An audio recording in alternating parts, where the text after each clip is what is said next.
Bradars, kameras u sistemi intelligenti mifruxa madwar il-pajjiż, iċ-Ċentru Nazzjonali għal Kontroll tat Traffiku u d-Data ta' Transport Malta jiġbor u janalizza l-informazzjoni kollha relatata mal-movimenti tal-vetturi fit-toroq.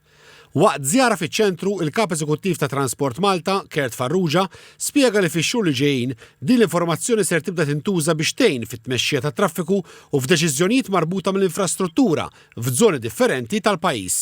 Qed ninvestu fit-teknoloġija u partikolarment fin-nies sabiex il-flow ta' traffic ikun immaneġjat b'mod intelligenti.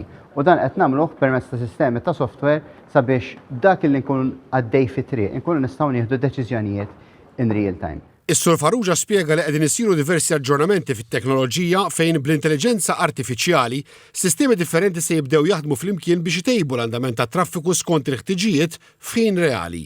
Ġi spjegat li se jiġu introdotti sistemi ġodda biex titjieb is-sigurtà fit-toroq għal min juża ir-rota u għal min jimxi.